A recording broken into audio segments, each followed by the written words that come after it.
फिर तुम्हें लगेगा कि ये तो काल की रात, दिन भी इसका रात है। तुम्हें दिन दिखता है, ये रात है। जब तक सच्ची दात न पाओगे ये रात है।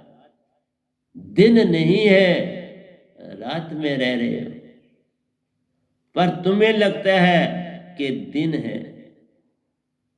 बिना वैनाम दात के, बिना निअक्षर दात के, बिना सार दात के, बिना नितत्व दात के, बिना मूल शब्द के, सब बेकार जीवन, किसी काम का नहीं।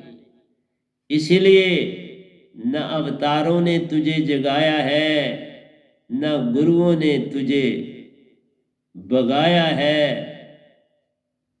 न किसी प्यारे ने तुम्हें राह बताई है। एक ही संत कभी कभार आ जाता है, इस आवाज को देकर निज संग निज घर ले जाता है।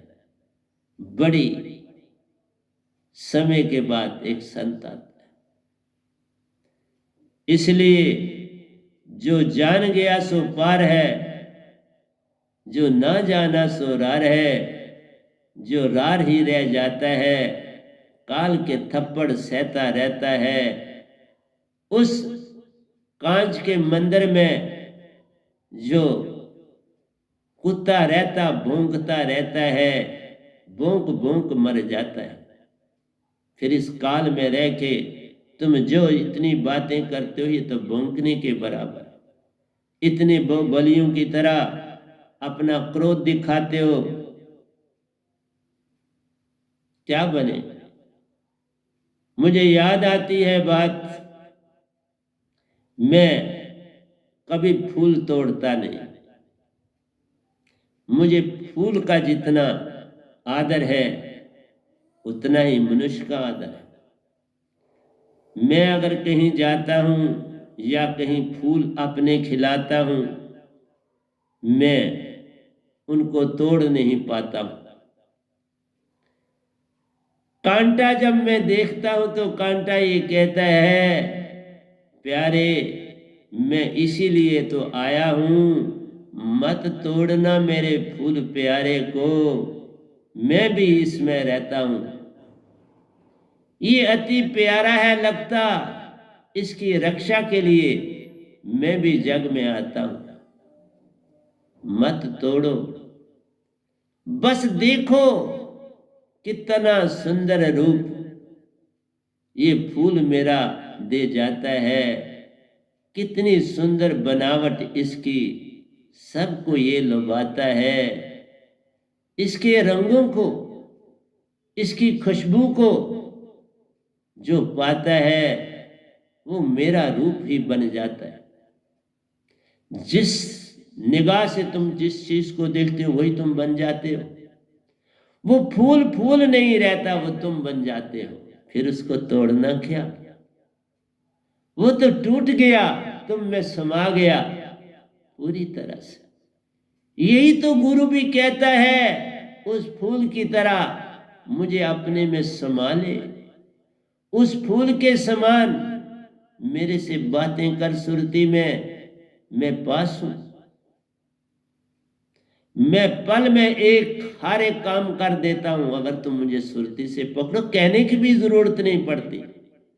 मैंने तभी कल आपको एग्जाम्पल दिया कि मेरी शिष्या बड़ी परेशानी में रही, पर मुझे याद करती रही। और फिर जब समय आता है तो मैंने ही उसको अपनी तरफ फोन करवाया कि कर फोन और मैं तुम्हें जवाब देता हूं, क्योंकि तू उतावली है कि मुख से बोल के मुझे जवाब दे। फिर मैंने उसे कहा, मैंने तुम्हारे सब पत्र पढ़े, तूने जितने पत्र लिखे वो मुझे पहुंचे। उन पत्रों का उत्तर दे रहा हूं कि आज के बाद तुम्हारा कोई बाल भी बीका नहीं करेगा। आज के बाद तुम्हारे अंदर जो भाव उत्पन्न होंगे, गुरु को सामने रखते हुए। पहले मैंने उसे पूछा माला के लिए। मैंने कहा माला मेरी संभाली है, उसने कहा, हाँ साहब जी, बिल्कुल संभालिए, माला को मैं अपने से अलग नहीं होने देती।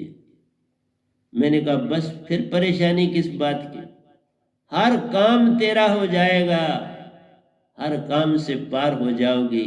आज ही उसका देख लेना क्या तुम्हें मिल जाता है। तो शाम को उसके साथ वही घटना जो मैंने कही थी हो गई। उसके जो अंदर के सारे सपने थे उनका जवाब उसको मिला। तो प्यारी सत्संग जी, गुरु के सामने आके बैठ के कुछ नहीं मिलता, तन जानोगे तो क्या मिलेगा। गुरु को तन, सतगुरु को तन जान के क्या किसी को कभी मिला। वो तन होते नहीं, वो ऑर्गेनाइज सुरती होती है जिसमें 4 चीजें होती हैं, सत्य, प्रेम, आनंद और शांति। ये चीजें उस माला में मौजूद हैं, मेरी समाधि अवस्था में मौजूद हैं। पालो ना, कौन तुम्हें रोकता है। लेकिन तुम अगर ये चाहते हो कि हम इससे बड़ी बातें करेंगे, नहीं, अब बात नहीं मैं करता। मैंने कहा सिर्फ सारी संगत के विषय में जानकारी मुझे सब मिलती है, तो भी कुछ डायरेक्शन देने के लिए मैं एक फोन करता हूं। चाहे समय मिले तो 11 बजे, नहीं समय मिले तो रात को 9:45 बजे। इसलिए बोला तुम मेरे से बात करोगे कि फिर तो तुम मुझे मनुष्य जानते हो, तो मनुष्य जान के मुझसे क्या मिलेगा, कुछ नहीं मिलेगा ना। जिस तरह भगवान की तरफ तुम उंगली उठाते हो, बिन जाने तुमने मुझे जाना है, सुरती डालो ना, मिल जाएगा सारा उत्तर। अगर तो तुम्हें नहीं विश्वास तो बात वही होगी कि तुमने सैक्रिफाइस ही नहीं किया अपना पहला कदम मेरी तरफ। पहले कदम में पूरी कामयाबी है। अपने आप को उस अग्नि में डालना पड़ता है, विश्वास की अग्नि में फेंकना पड़ता है, फिर सब कुछ मिलता है। उसके बिना नहीं मिलता। मैं कोई वैद्य नहीं हूं, मैं कोई डॉक्टर नहीं हूं, मैं कोई मौलवी नहीं हूं, मैं कोई भाई नहीं हूं, मैं कोई पंडित नहीं हूं, मैं कोई मुल्ला नहीं, मैं तो एक दास हूं आप सबका। दास से सुरती में ही मिला जाता है और कोई रास्ता है नहीं। अभी किसी और ने याद किया था तो उसके लिए भी मैसेज दे दिया, ऐसे कर लो। मुझे सुरती से पुकार सकते हो तो पुकारो, वही भक्ति है। बात करी तो फिर फल बड़ा ही कम मिलता है। बातों से तुम मुझसे चीजें लेना चाहते हो, मुझ समय चला गया, क्योंकि शुरू में तो बिल्कुल ही आपको विश्वास नहीं होता। अब बाबा 10वां साल लग चुका है इस दात को पाए हुए, और आपके लिए इतने ग्रंथ लिख चुका हूं। मैंने नहीं लिखे, मेरे साथ कृष्ण, मैं तो सिर्फ कलम चला था। इतने भाव दे दिए। देखो, हम लोटस फ्लावर पे भी आते हैं।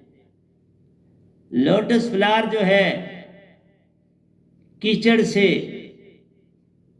उठता है, पानी से प्रीत करता है और पानी के ऊपर अपना रूप निखारता है। रंग बिरंगे रंग उसके प्यारों, कहीं सफेद है, कहीं पिंक कलर उसका, सब्ज पत्ता उसका प्यारा, पानी में तैरता रहता है। पानी भुगो नहीं पाता उसको, वो सूरज की रोशनी में चमकता रहता है। उसको देखकर हर कोई उसको अपने अंदर समाता है। यही तो उस फूल का काम प्यारो, तुम में बसेरा पाता है। उसके अंदर बीज हैं होते जो सब खाकर उसका मजा ले पाते हैं।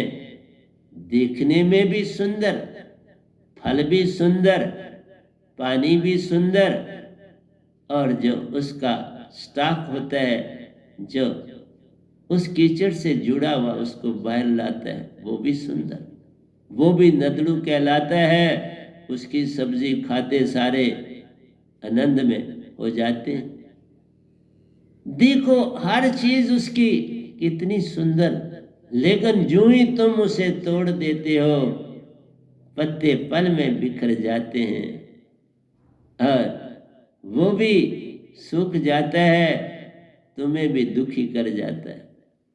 उसे पानी में रहने दो प्यारे, तोड़ के क्या तुम कर पाओगे। बच्चों को ऐसा भाव है होता कि हम तोड़ के इसको, वो भी पल में मसल के पर दूसरी तरफ चल पाते हैं। इसलिए कहा बचपन में भक्ति में लगाओगे ना तो कमाल हो जाती है। इसके ऊपर तभी बोल चुका। और कमल का फूल रात जो ही पड़ने लग जाती है वो सुखड़ना शुरू हो जाता है। सूरज डूबना शुरू होता है, ये सुखड़ना शुरू होता है और आहिस्ता आहिस्ता बंद हो जाता है। तुम ऐसा कभी नहीं करते, तुम हर समय खिले रहना चाहते हो, उससे बात नहीं बनती। तुम हर समय सुखी रहना चाहते हो। सुख दुख जिस समय तुम्हें एक से दिखेंगे ना, बस भक्ति तब है। दुख में निरोध विघ्न, सुख में निश्चय निष्प्रहा, वीत राग वह क्रोध है, मुनि है स्थित दी वही। यही भगवान कृष्ण ने कहा, वीत राग वह क्रोध, मुनि है स्थित दी वही। इसलिए तुम्हें दुख में दुख नहीं, दुख में निरोध विघ्न, सुख में नित्य निष्प्रह, वीत राग वह क्रोध, मुनि है स्थित। सब कुछ त्यागना है, आशा तृष्णा क्रोध लोभ मोह अहंकार त्याग। और ये बिना मेरे शब्द के त्यागे जाते नहीं, यत्न से नहीं। जिसको देखो संसार, ये काम यत्न से न होई, सतगुरु कृपा पावे कोई कोई। जो कोई दात को पाता है वही पार हो जाता है, बिन दात बने नहीं। फिर तुम आकड़े वाले आकड़ में ही रह जाते हो। अक्कड़ से नहीं मिलता, पानी भी पीने के लिए झुकना पड़ता है, जमीन पर चीज गिरे तो झुक के उठानी पड़ती है। अगर ऐसा कर पाते हो तो सदगुरु के पास आना पड़ता है। अक्कड़ से कोई भी आया खाली ही वो जाता है, अक्कड़ से पानी पिया नहीं जाता, खाना भी खाया जा सकता नहीं। फिर अक्कड़ क्यों करते प्यारे। ये दुख में पल पल ले जाता है, तुम्हें पता नहीं चलता ये कितना दुख दे जाता है। ये अकड़पन ही दुख देता है, यही कारण है। इसलिए कमल का फूल कहता है मुझे देखो, मेरे ऊपर किसी चीज का कोई प्रभाव नहीं, पानी मुझे भिगो नहीं सकता। और तुम्हारी आंख की दृष्टि अगर सच्ची है, अंदर समा जाता हूं, तुम्हें भी शांत करता हूं, खुद भी शांत हो जाता हूं।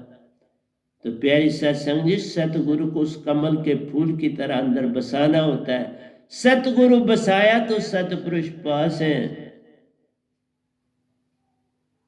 सतगुरु पल पल पास आ जाते हैं। जे तू अपना आप सौंप देता है, वो भी अपना आप तो सौंपे हुए होते हैं। वो तो इशारे का इंतजार करते हैं कि कब तुम झुकते हो, और फिर गिरने नहीं देते, थाम लेते। इसलिए सारा काम सतपुरुष करते हैं।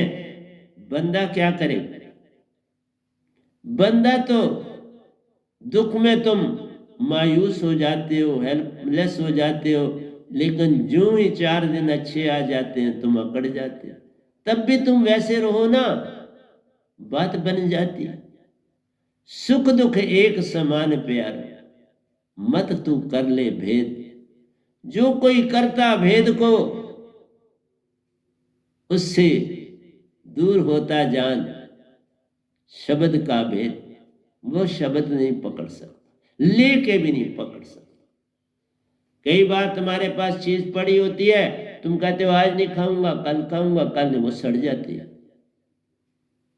इसी तरह से आज ना सतगुरु के पास आना, कल आना, और आओ तुम बोलो वो हम बातें करेंगे। नहीं सर, बातों के लिए मेरे पास समय नहीं है। मेरे पास एक एक मिनट बड़ा कीमती है, वो मैं इसी तरह नहीं किसी को दे सकता, तो ना देता हूं ना दूंगा। इसलिए लोटस फूल की तरह काम करो। वो भी सुरती से अपना मैसेज देना चाहता है। पानी में क्यों? कहता सुरती से पकड़ ले, मैं तेरे साथ। सतगुरु भी यही कहता, सुरती से मुझे पकड़ ले। मेरे चारों ओर सत्य की चारों चीजें बहती। मैं कभी आगे चल के आपको कपड़ों के बारे में भी बताऊंगा कि क्यों संत सफेद कपड़ा पहनते हैं, क्यों जो वैरागी हैं वो भगवा कपड़ा पहनते हैं, क्यों कुछ लोग काला कपड़ा पहनते हैं। मैं इसके ऊपर भी बोलूंगा। अभी तो मैंने आपको ये सिखाया कि बच्चा गर्भ में कितना लाभ पाता है अगर माँ बाप दीक्षित हों, जिनके पास सार शब्द। उस जैसी कोई दुनिया में चीज ही नहीं, उसका कोई भी पैरेलल नहीं है। एक तरफ सारी दुनिया का राज और एक तरफ बच्चे के लिए माँ बाप दीक्षित सत्य गुरु के सार शब्द की दात के, फिर वो माला माल। ऐसा हो जाए तो माला माल। इसलिए अब मैंने राज दिए, अब मैं आसानी से किसी दीक्षा नहीं दे रहा। इसलिए हैप्पीनेस जो खुशी है ये एक एक्सपीरियंस है बस, और कुछ नहीं।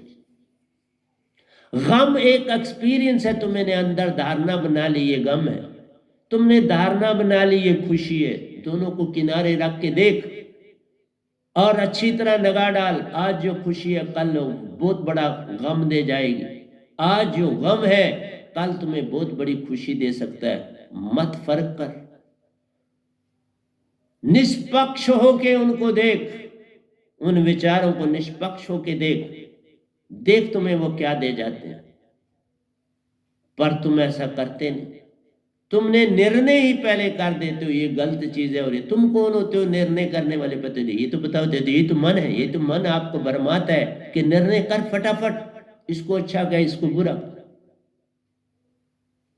कुछ भी जग में बुरा नहीं, सब कुछ अच्छा है। मुझे एक सीन याद आता है। एक आदमी सुनाने लगा कि ट्रेन में बैठे थे, बोला हम भी बैठे थे और एक इंग्लिश मियाँ बीवी थे, वो भी बैठे थे। हमने भी गन्ना खरीदा आराम से, हमने छुपा उसको, बारी से बाहर फेंकते गए। उन्होंने तब तक गन्ना नहीं खाया। जब हम खा चुके, उन्होंने अपना चाकू निकाला, गन्ने को बड़े आराम से चाकू से उसके जो थे बाहर वाले छिलके उतारे, बड़ी आराम से प्यार से उनको किनारे रखा। फिर गन्ने को चूपा, उसको एक लिफाफे में डाल के तो डस्टबिन में डाल के आए। फिर वो जो गन्ने के गर्मी के दिनों थे, फिर उस गन्ने के छिलकों से उन्होंने पंखी बनाई और उस पंखी का इस्तेमाल किया। ये तो है आपका अपना अपना ढंग किसी चीज को लेने में। इसलिए विचार से कोई चीज हल नहीं होती कि तुम उसमें विचार करो।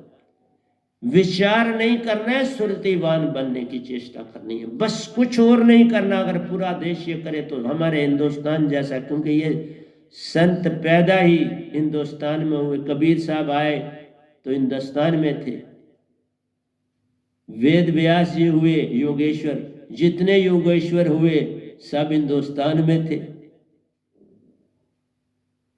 फिर ये गदाबाई आया है तो ये भी हिंदुस्तान में। अरे रूहानियत की उन्नति है इस भारतवर्ष में, इसीलिए तो इसकी हस्ती बड़ी ऊंची रहती है, इसे कोई मिटा नहीं सकता। बड़े लोगों ने बड़ी कोशिश की इसको लूटने की भी, लेकिन लूट ना पाए। वो माया से लूटना चाहते थे। इस धरती पर तो सत प्रेम आनंद और शांति का देश है, इसको कोई लेना नहीं चाहता। वो और चीजों में माया और दौलत में, जैसे आजकल बहुत से पेरेंट अपने बच्चों को फॉरेन भेज रहे हैं। मेरे पास भी मेरा एक स्टूडेंट, उसकी पत्नी भी मेरी शिष्या है और उसका मतलब है दोनों मियाँ बीवी मेरे से ही पढ़े, दोनों डॉक्टर हैं और आजकल अमेरिका में। वो मुझे मिलने के लिए, जो लड़की थी वो आई, अपने साथ उसके ससुर भी आए, क्योंकि वो मुझे जानते थे। क्योंकि उनके बेटा बेटी दोनों मेरे से डॉक्टर बने। बनाने वाला मालिक बनाता है, मैं तो निमित्त बनता हूँ वैसे भी। तो मैंने एक ही बात, जब वो गए तो एक ही बात मैंने उनसे बोली। मैंने कहा बाहर तो जाते हो, पैसा तो बहुत है, लेकिन रूहानियत खत्म हो जाती है, रूहानियत नहीं रहेगी। उसने कहा ये तो बात सच है। मीन्स है आप बच्चों का कैरियर पैसे से बनाना चाहते हो, बस ये भूल। कभी कोई मिल के देखे मेरे बड़े साहब जी को, 10वें साल में इतने इतने ज्ञानवान हैं जिसकी कोई सीमा। और वही ये सारे प्रवचन YouTube में डालते हैं, वही सारा काम करते हैं। वो बस मैं जो ही सत्संग कर जाता हूँ तो बस वो तैयार होते हैं। कभी उनकी क्लास सुबह होती है तो फिर बाद में करते हैं। तो मेरा कहने का मतलब है प्यारी सत्संग जी, उनको देख के तो मैं हैरान हो जाता हूँ। मैं हाथ जोड़ के रहता हूँ, क्योंकि मेरे सतगुरु, मैं हाथ जोड़े उनसे बात करता हूँ, हाथ जोड़े प्रणाम करता हूँ बड़ा श्रद्धा से। देखो मेरे मालिक ने कितनी बड़ी कृपा अपार करी कि सतगुरु पास भेज दिए, जिनको मैं रोज नमस्कार कर सकूं। तुम अच्छे हो, तुम्हें सब कुछ मिले। पग पग मेरे सतगुरु मेरे संग होते। इतना भाग्यशाली कोई इंसान इस धरती पर कहां हो सकता है, जिसके सतगुरु भी संग है, सतपुरुष भी संग है, साधक भी संग। मैं बड़ा भाग्यशाली। मेरे ऊपर अपार कृपा निरंकार की, अपार कृपा इन देवी देवताओं की, अपार कृपा सतपुरुष की, अपार कृपा परमहंसों निजधाम वालों की, सबकी अपार। मैं तो बस सच्चा संदेश सतपुरुष का तुमको बताने आया। मत कोई फूल तोड़ो प्यार, मत। तुम्हारे पास आर्टिफिशियल फूल बहुत है, वो बहुत अच्छे सजते हैं। तुम नेचुरल फूल का गुलदस्ता बना के उनको मत मृत्यु के मुंह में ले जाओ।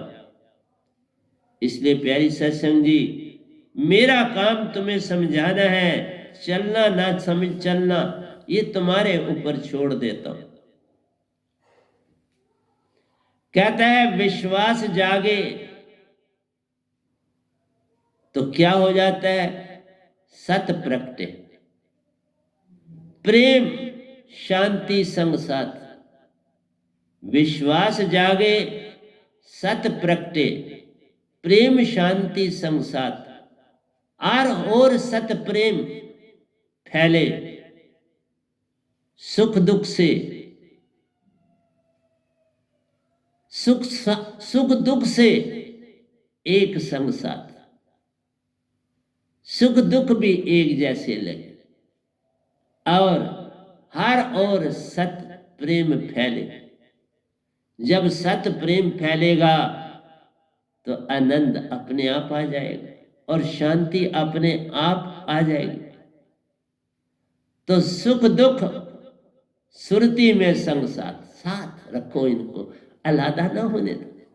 कौन किस समय अच्छा है तुम्हें नहीं पता।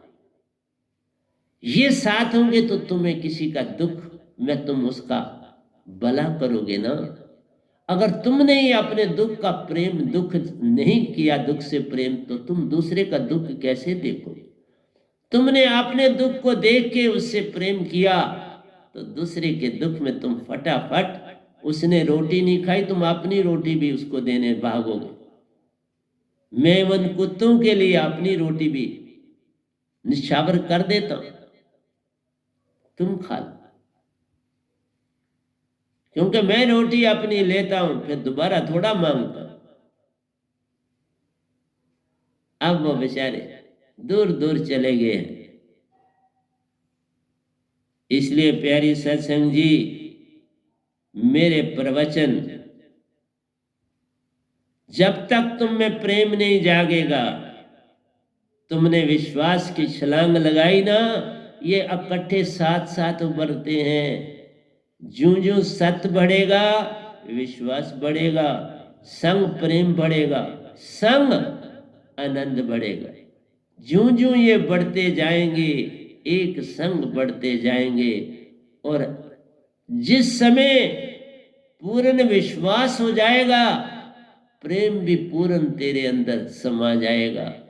तुम पूरी तरह से शांत आनंदित हो जाओगे और प्रेम की खुशबू हर ओर फैलाओ। ये संग संग साथ चलते हैं। विश्वास पहले नहीं आता, भरोसा पहले नहीं आता, ये एंड में ही आता है। इसका संग वैसे ही है कि तुमने पहले काम क्रोध लोभ मोह अहंकार से नफरत नहीं करनी, एक एक करके छूटते जाएगा। नफरत किसी से नहीं करनी। ये नफरत का कोई भी नहीं। तुम मन से क्यों, मैंने कहा ना मैं कबीर साहब के विरोध में हूं। इवन आपने क्योंकि मेरे सतगुरु जो है वो डिट्टो कबीर साहब के मुताबिक चल रहे हैं, क्योंकि उनका सतपुरुष से मिलाप नहीं हुआ। तो मैं दोनों के मुताबिक नहीं चल रहा, मैं चल रहा हूं बड़े साहब जी के मुताबिक। बिल्कुल जिस तरह ये शांत है, हर एक पे विश्वास करते हैं, हर एक को एक जैसा मानते हैं। कल ये मेरे लिए कुछ बाजार से लाए और मुझे दिया। मैंने बड़े प्यार से 3 चीजें इन्होंने मुझे दी। चने दिए, मुझे मूंगफली के दाने दिए, फिर कोई मिठाई का कप दिया। तो प्यारी सत्संग जी, मैं गदगद हो गया, क्योंकि वो कितने प्रेम से उन्होंने मुझे दिया वो मैं वर्णन नहीं कर सकता। वो इतने खुश थे ये दे के मुझे कि मैं क्या कहूं। तो प्यारी सत्संग जी, तुमने किसी से वैर विरोध नहीं करना है, ना किसी बुराई से उसको बड़े प्यार से देखना है। प्यार कर लो उस समय तो देखो, क्रोध से प्यार करो तो फिर तुम्हारे साथ कोई दुश्मनी करेगा नहीं, ना करेगा। तो सबसे बड़ी चीज ही क्रोध है। फिर तुम्हारे अंदर अपने आप दया आ जाएगी, प्रेम आ जाएगा, सेवा भाव बढ़ गया, हर एक का काम बन गया। सतगुरु फिर देखना, अब देखो ना, मैं इनका शिष्य हूं और मुझसे कितना प्यार करते हैं। मैं भी अपने साधकों से अब बहुत प्यार करता हूं। अब जाग गए, मेरी सारी संगत अब जाग गई। अब उनको मेरे प्रवचन की उनको जरूरत नहीं, अब उनसे आगे वाले लोगों को जरूरत है, उनको दो। और प्रतिदिन एक प्रेम का पत्र मेरे तरफ लिखते जाओ, फिर इकट्ठे देना और मैं उनकी किताब बनाऊंगा। तुम्हारे पत्रों की मैं किताब बनाऊंगा, उनके उत्तर भी मैं साथ साथ दूंगा। मैं साल लगाऊंगा और आपके लिए वो किताब बनाऊंगा। आपके पत्र हर जगह मेरा संदेश जाना चाहिए। हर दिन चाहे 4 लाइनें लिखो, मेरे को पत्र, प्रेम का पत्र लिखो। सत्य का पत्थर लिखो, अनंत का पत्थर लिखो, और झूठ क्रोध भी कहीं है उसका भी हाल लिखो, छुपाओ नहीं कुछ। फिर देखना प्रतिदिन जो पत्थर तुम मुझे भेजोगे ना, मैं हो सकता है आप मेरी रजनी के पास बंद लिफाफों में पहुंचा दो, सील, कोई नहीं पड़ेगा, वो मेरे पास आ जाए। और मैं अभी तो ग्रंथ पूरा कर रहा हूं, इस साल के एंड में आपके पत्र आ जाने चाहिए, और फिर मैं उन पत्रों के उत्तर, आपके पत्रों को भी बीच में वैसा ही लिखूंगा, और संग में हर पत्र का उत्तर दूंगा। जो आपके इकट्ठे होंगे एक के, उसका इकट्ठा उत्तर दूंगा, दूसरे का, मैं सब संगत का पत्रों का उत्तर दूंगा, और वह विश्व की सबसे बड़ी सुंदर किताब हो। ये भाव भी सतपुरुष ने दिया, ऐसा कर। तो मैंने आपको संदेश दे रहा हूं, जो मेरी संगत में नहीं है वो भी अगर मेरा सुनते हैं तो वो भी पत्र लिखें मुझे, उनके पत्र में ज्यादा श्रद्धा से पढ़ूं, किसी भी जबान में लिखो, मैं उनको कबूल करूंगा। हिंदी में लिखने वाला हिंदी में लिखे, उर्दू में लिखने वाला उर्दू में लिखे, इंग्लिश में लिखने वाला इंग्लिश में लिखे, ये तीनों जबानें मैं जानता हूं। अब तीनों जबानों में मुझे भेज सकते हो, मैं उन्हीं जबानों में उत्तर दूंगा, और किताब भी उन्हीं जबानों में वो बनेगी। तुम्हारा ग्रंथ एक ऐसा होगा, संसार के पत्थर सतगुरु के उत्तर। सारा संसार जो भी मुझे पत्थर भेजना चाहता है भेज सकता है, और उत्तर भी भेज सकता है। जो अभी भी भेजना चाहे मुझे थ्रू पोस्ट भी मुझे भेज सकता है। इसी गार्डन एवेन्यू के पते पर 15 नंबर हाउस के पते पर मुझे भेज सकते हैं, और वो किताब में आएंगे और सदा अमर बन जाएंगे, क्योंकि मैं इन ग्रंथों के बाद उस तरफ जाना चाहता हूं।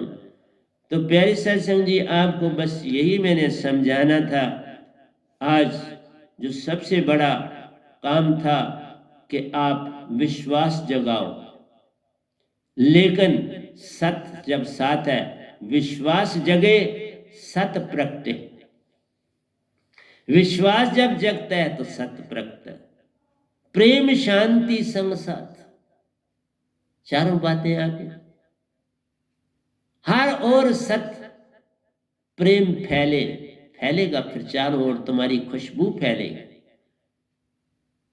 और दुख सुख सुरती संग साथ, सुरती में डाल, सुख दुख दोनों है, सुरती में डाल दो, मेरी तरफ फेंक दो, यही खत हो गया। खत कोई और चीज नहीं होता। अपने विचारों को लेवल मत लगाओ, उनको लिए अपना निर्णय मत कर, निर्णय मुझ पे छोड़ दो, तुम सुरती में डाल दो। अच्छा बुरा जिसने जो किया तुम्हें कल मिलेगा वो बहुत अच्छा था। मैं परसों किसी को सुना, कोई मेरा शिष्य, कल मेरा शिष्य रजौरी से आया था, तो मैं उनसे मिला, उनसे मैं बड़े श्रद्धावान है, मेरे स्टूडेंट भी रहे हैं, और अब मेरे इधर इस भक्ति में मेरे शिष्य हैं, और खूब फैलाव कर रहे हैं, लोगों को सत्संग दे रहे हैं। सुनो बस, संसार जो अभी जागा नहीं, वो सिर्फ सुने, कुछ असर पड़े तो अच्छा है, नहीं पड़े तो कोई बुरी बात नहीं, सुन तो लो।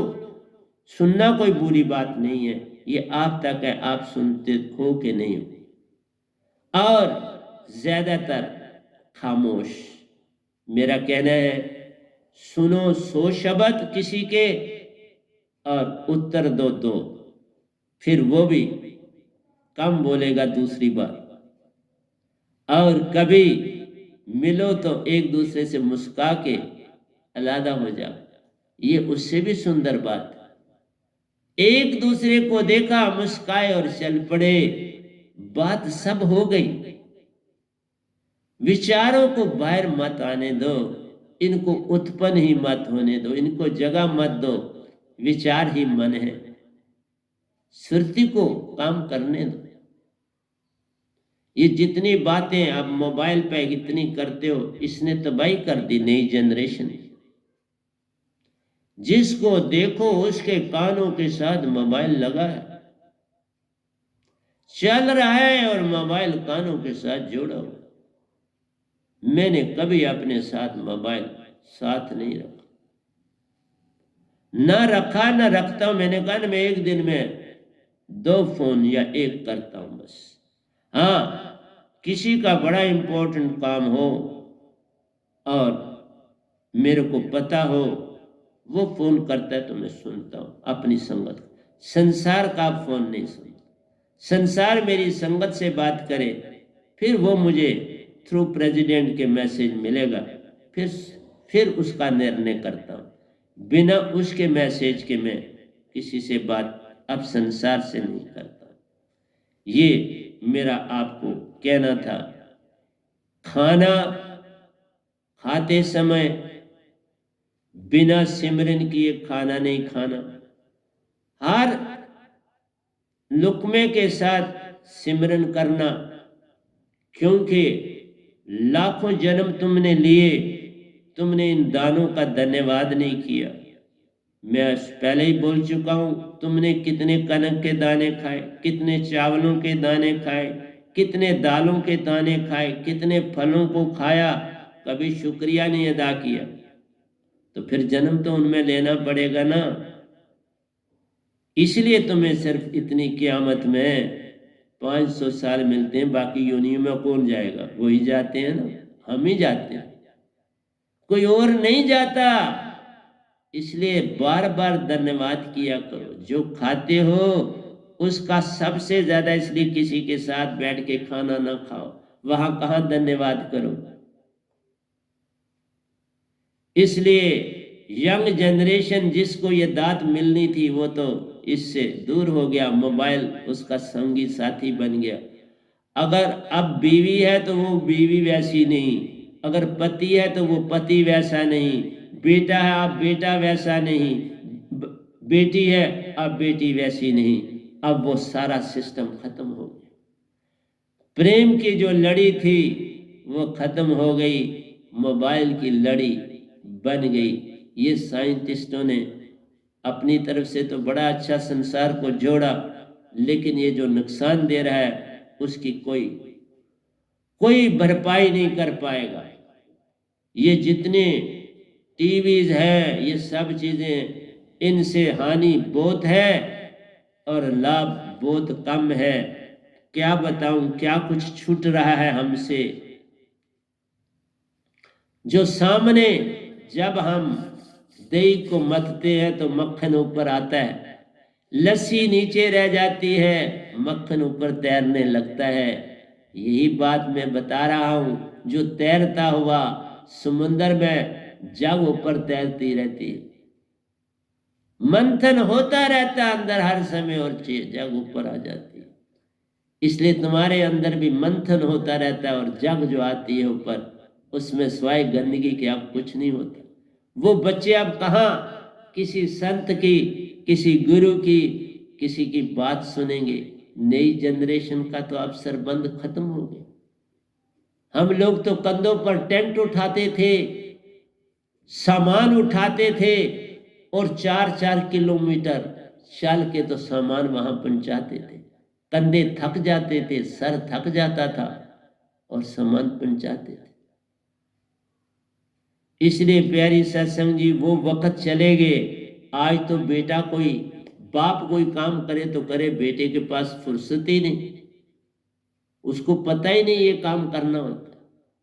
सब्जी लाएगा तो बाप लाएगा, आटा दाना पानी लाएगा तो बाप लाएगा, कोई गाड़ी रखी है तो बाप साफ करेगा, कोई भी काम है बाप करेगा। बाप हो गया ना, पुराना था, वो बेचारा कहता ठीक है करते। ये सारा काम मोबाइल और टीवियों ने कर दिया। अब कोई भक्ति नहीं कर पाएगा, भक्ति खत्म हो जाएगी संसार में। अब कोई गुरुओं के पास तक भी नहीं जाएगा, मैं ये भी बता दूं। वो जो उनकी दुकान वो चलती थी वो भी अब चलनी, 10 साल में देख ले, कोई दुकान ही नहीं रहेगी। बस एक दिखावा रहेगा भक्ति का, और कुछ दिखाई देता नहीं। बच्चों में तो बिल्कुल ही नहीं रही, एक पैसे की भावना नहीं दिखता, कुछ भी नहीं इनके पास रहा सिवाय मोबाइल के। इसलिए ना अब कोई बीवी होगी, ना कोई पति होगा, ना कोई बेटा होगा, ना कोई बेटी होगी। तो मुझे उस आदमी की बात याद आ जाती है जो मैंने कभी आपको सुनाई है कि एक बेटा था और माँ बाप थे, और कोई चौथा आदमी नहीं था और नौकर था।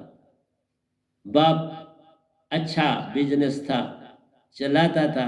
अब बेटे ने संभाल लिया था। रात को थोड़ा थोड़ा खांस रहा था, वो बढ़ती गई। किसी बेटे को समय नहीं मिला ध्यान देने का, उसने भी कोई इतनी केयर नहीं करी। तो एक दिन रात को बहुत तकलीफ हुई, तो बीवी के साथ हॉस्पिटल पहुंच गया, वहीं प्राण त्याज दिए और बेटा जी घर सो रहे थे। ऐसा समय अब आ चुका है पूरी तरह से। अब तो बड़ा कठिन है कि कोई दवाई ला कर देने वाला होगा किसी को, कोई पानी ही पिलाने वाला होगा किसी को। याद रखना मेरी बातें, ये जो तुम भक्ति से भाग रहे हो ना, ये बड़े दुख देने वाला समय आ गया है। आना नहीं, आ गया हुआ है, बिल्कुल आ गया हुआ है। अब किसी को झुकना, प्राणों को झुकना आता है, न्यों को झुकना आता नहीं। तो पोछा कौन मारेगा, तो झाड़ू कौन मारता, गर्दन कभी झुका ही नहीं, कमर कभी झुका ही नहीं, तो झाड़ू कौन मारेगा, पोछा कौन मारेगा, कपड़ा कौन धोएगा। बड़ा कठिन समय आ गया है। इसलिए तुम मेरे सत्संग क्या सुनोगे, ये मोबाइलों ने, टीवियों ने सब काम कर दिया हम सब संतों का कि बाबा अब कौन भक्ति करे, भक्ति में पड़ा क्या है। ये तो पागलों की चीज। इसलिए बुजुर्ग लोग, बूढ़े लोग बस कमा के छोड़ के जाए, यही उनको चाहिए। और तो वो एक दिन भी, 2 घंटे भी रात को काट नहीं सकते।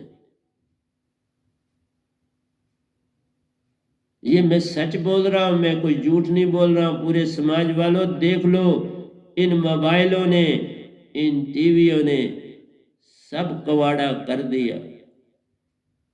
इन गाड़ियों ने उससे भी बड़ा कवाड़ा कर दिया। अब हर बच्चा चाहता है बड़ी लंबी गाड़ी होनी चाहिए मेरी, उसकी ख्वाहिश बाप से, दादा परदादा से भी लंबी हो।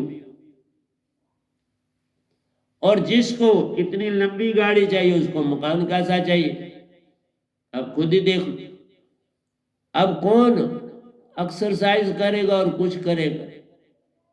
सब कुछ छूट रहा है संसार से, किसी पास समय ही नहीं होगा कि वो सच्चाई की दुनिया की तरफ चले।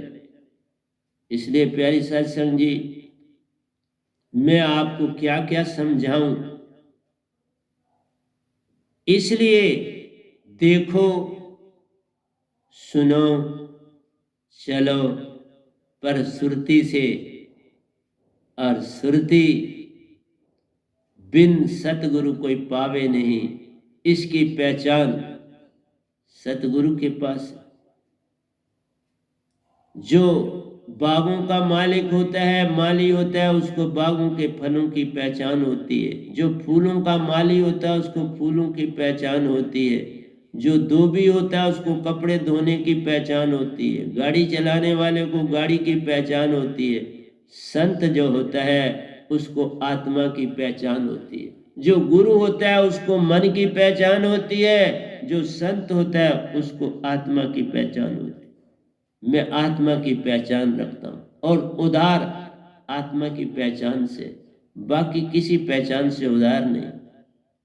इसलिए कहा, जे तुम मेरा हो ही रहे, सब कुछ तेरा होए, तभी तुम्हें समझ आएगी कि मीठा क्या है और खट्टा क्या है। एक बात सुनाता, जब उस इंस्टीट्यूशन में हम पढ़ते थे तो वहाँ क्योंकि करेला पकाना कठिन टाइम लगता है, तो करेले की सब्जी जो थी वो नहीं बनती थी, बाकी बनती थी। और जब वहाँ से आए तो माँ हमारी करेला बनाती थी तो थाली में डालती थी। तो मैंने जब समझो पहली बार करेला खाया तो कड़वा लगा। मैंने माँ से कहा ये तो बड़ा कड़वा है। उसने कहा बेटा इसके गुण बहुत, कड़वा तो है लेकिन बड़ा गुणकारी है, खा जा। मैंने खाया लेकिन मेरा अभी भी याद है बड़ा मुंह खराब हुआ, कड़वा कड़वा अंदर रहा। तो मेरा कहना ये है कि फिर मैं भी आदी हो गया। अब मैं करेला खाता हूं तो ऐसे खाता हूं कि मीठे से भी ज्यादा अच्छा लगता है। ये कड़वापन मीठापन का फर्क नहीं करना होता। मीठा नुकसानदेह है, दांत जल्दी छीन लेता है। मैंने जीवन में कभी मिठाई नहीं खरीदी थी, अब फिर कभी खरीदता हूं और मेरे दांत अभी भी आपके सामने। एक तो वो डॉक्टरों ने सिर्फ उसको वो आधा तोड़ दिया ऊपर से सुराख करके, लेकिन उनको मेरा जो वो दांत था उसको सुन्न नहीं कर पाए। 2 स्पेशलिस्ट लगे लेकिन वो 3 नर्व काट के भी उसे सुन्न नहीं करे। अभी भी उसमें पूरी लाइफ आबादा है वो, बाकी सारे मेरे दांत पूरे। अगर आप मीठे को ज्यादा खाओगे तो दांतों के दुश्मन बन जाओगे और दांत ही ना रहे। ठीक है आर्टिफिशियल लगाओगे लेकिन आर्टिफिशियल होता है। अपना दांत तो अपना। आज देखो मैं सत्संग बोल रहा हूं तो मेरे दांतों के कारण मैं आपको पूरा सुंदरता से गा भी रहा हूं, सुना भी रहा हूं, समझा भी रहा हूं। ये दांतों का बड़ा रोल, बिना दांतों के गाया ही नहीं जाता। और वो गाएगा तो सामने पता लगेगा कि इसके दांत आर्टिफिशियल। इसलिए बोलना भी कठिनाई हो जाती है। सब चीजें बताता हूं आपको। और इस तरह से हर चीज का अपना फ्लेवर है। आप करेला खाते हैं उसका अपना फ्लेवर है, आप सेब खाते हैं उसका अपना फ्लेवर, और हर चीज का अपना अपना स्वाद है, अपना अपना टेस्ट है, अपने अपना गुण है। और करेले का वाकई बड़ा गुणवान, अंदर के सारे आपके कीड़े शीड़े मार देता है। उनके लिए जहर है लेकिन तुम्हारे लिए अमृत है। इसलिए हमें आहिस्ता आहिस्ता इन चीजों का पता लगता है। एक दिन तुम्हें पता लगेगा कि जो हम बोल रहे हैं ये जहर है, इस जहर को से अपने आप को बचा लो। ये जितना आप मोबाइल का ज्यादा इस्तेमाल करोगे, जरूरत के लिए करो, उससे ज्यादा मत करो। जैसे मैंने कहा कि मैं दिन में 1 या 2 फोन करता हूं, बस वो भी मैसेज लेने के लिए, खबर लेने के लिए कि भाई ठीक सब चल रहा है, तो तब इसका इस्तेमाल होता है। इसलिए कहा करेला खाओ, आंवला खाओ। देखो आंवला कितना गुणवान। आंवला पहले खट्टा लगता है फिर मुंह में मिठास छोड़ता है। पहले खट्टा है, थोड़ा कड़वा है और फिर मीठा हो जाता है, मुंह मीठा हो जाता है, मिठास ही मिठास कर देता है। और गुण कितना है आंवले का? गुण 5 सेब के बराबर 1 आंवले का गुण है। 5 सेब खाओ तो 1 आंवला खाओ, गुण बराबर हो जाए। इसलिए हर आदमी के अंदर प्रेम के फूल खिलते हैं अगर उसको प्रेम मिलता है। इन फूलों को खिलाए रखो, इनको कभी मुरझाने ना दो, तो बात बन जाती है। तो प्यारी सत्संग जी, मैं आपसे बार बार यही कहना चाहता हूं कि जो लिबास भी पहनते हो ना, इसको भी बड़े हिसाब से पहनो। सर्दी आए न ज्यादा न कम, सर्दी आए अपनी बॉडी को हफ्ते में 2 बार तेल जरूर मालिश जरूर करो, चाहे लेडी हो चाहे जेंट्स हो, इस तेल का इस्तेमाल जरूर, सरसों का तेल जरूर करना चाहिए। और तीसरी बात ये कहूँगा कि ज़्यादा रंगदार कपड़े गर्मियों में नहीं पहनने चाहिए। उत्तर में बाद में दूंगा किसी सत्संग में। कोशिश करनी चाहिए कि जितने भी एज लोग हैं वो ज़्यादा रंगदार कपड़े वैसे भी नहीं पहनते, नहीं पहनने चाहिए, क्योंकि उनसे बड़ी हानि पहुंचती है बॉडी को। जिस तरह कोरोना आपको आज पता चल रहा है ना, इसी तरह रंगदार कपड़े वो वेवलेंथ लाइट्स की अपने ओर कैप्चर करते हैं और बॉडी को देते हैं और बॉडी के सेल्स को नुकसान पहुंचाते हैं। तो मैं कभी इसके बारे में पूरी जानकारी दूंगा, लेकिन अभी यही कहूँगा कि अपने ईगो में रहना छोड़ दो, और ये छूटेगा जब मेरा शब्द पास होगा। सबसे पहले आपका छूटेगा ही क्या? अहंकार। ये सतगुरु के चरणों में, सतगुरु की संगत में आने से छूट जाता है। और पर तभी का पल पल दर्शन को जाइए। दर्शन को जाने में क्या होता है, जब आप सर झुकाते हैं तो सबके सामने झुकाते हैं और आपको सबके आगे कोई शर्म नहीं आती सर झुकाने में, तो आपका को काफी मान, जो मन मान है अंदर से कम हो जाता। और बार बार सर झुकाने से, अब घर में बैठे भी अगर बार बार तुम सतगुरु की ओर झुकते हो तो बस फिर कमाल हो जाती। ऐसी चीज मैंने बुद्ध के अनुयायियों में देखी। उनको डायरेक्शन है कि जिस तरफ तुम्हारा सतगुरु, तुम्हारा लामा रहता है, उस तरफ ध्यान करके तुम जितना नमस्कार कर सकते हो मौका मिले करो। वही बात संत मत में है, जितना झुकना आएगा उतना मन से तुम पार हो जाओ। छोड़ना किसी को नहीं है, ये कम होते चले जाएंगे। आहिस्ता आहिस्ता आहिस्ता आहिस्ता इनकी वेवलेंथ बिल्कुल जीरो हो जाएगी। ये वेवलेंथ होती है जो डिस्टर्ब करती है हर चीज की। हर चीज की वेवलेंथ है। मीठा खाया उसकी अपनी वेवलेंथ है, जो आपने नमकीन खाया उसकी अपनी वेवलेंथ। ओ वेवलेंथ सारी की सारी जो है, जिस तरह मन के भाव है इसी तरह ये वेवलेंथ है। ये भाव, ये वेवलेंथ क्या है? भाव। ये भाव आज मैंने ये बड़ा कर, अगर कोई चीज आपके मुताबिक होती नहीं, कभी ना अपने आप को एक चीज के लिए सेट करो। सिमरन करके हर चीज खाओ तो तुम्हें हर चीज एक जैसी लगेगी। तो इसलिए प्यारी सत्संग जी, आज मैं यहाँ रुकूंगा। आपको मैंने आज 2 सत्संग फिर दे दिए और बहुत अच्छे ढंग से दिए, बड़े अच्छे ढंग से समझाने की चेष्टा की। और मैं आपसे यही चाहूँगा कि इसको आगे संसार को देने की चेष्टा करो। लड़ झगड़ के नहीं, प्रेम से कोई लेता है तो उसको दो, और नहीं लेता तो हाथ बांध के वापस आ जाओ।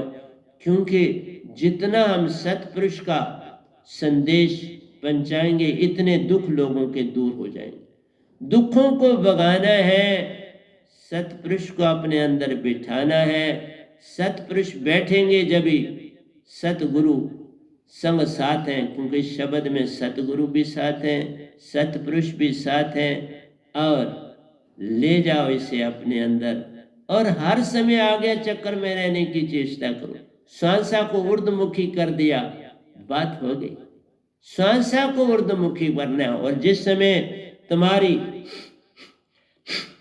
देख लो दोनों चल रहे, जब दोनों चले तो सांसा सम हो गई। सांसा सम हो गई तो मन, जो आपका यूनिट माइंड था, वो चला। जब ये दोनों इकट्ठी चले तो यूनिट माइंड अंदर नहीं ठहरेगा। यूनिट माइंड चला गया, अपनी मूल सुरती में रेस्ट कर रहा है, और आ गया चक्कर में आत्मा पूरी तरह से आ गई और वो श्वासा ले रही। बस इतना सा काम कर दो तो हो गया भजन। आ गया चक्कर में निज को पा लिया, सांसों को संग, सांसों को पा लिया तो हो गया भजन। तो ये काम करना है, इतना सा कर दोगे तो बात बन जाती है। आपका भी भला होता है, संसार का भी भला होता है, और जो आगे पीछे आप जिससे बात करते हो उसके अंदर भी आपकी खुशबू जाए। तो गुलाब का फूल बनो, चमेली का फूल बनो, जिसमें खुशबू ही खुशबू है। तो इसलिए प्यारी सत्संग जी, जिस खुशबू को जो है वो सांप भी बड़ा पसंद करता है, उसको भी वो खुशबू बड़ी प्यारी लगती है। तो जागो। तो प्यारी सत्संग जी, प्यार से कहिए सतगुरु सतनाम सत साहिब जी, सतगुरु सतनाम सत साहिब जी, सतगुरु सतनाम। बोल सतगुरुदेव महाराज की जय, सतगुरुदेव महाराज की जय, सतगुरुदेव महाराज की जय।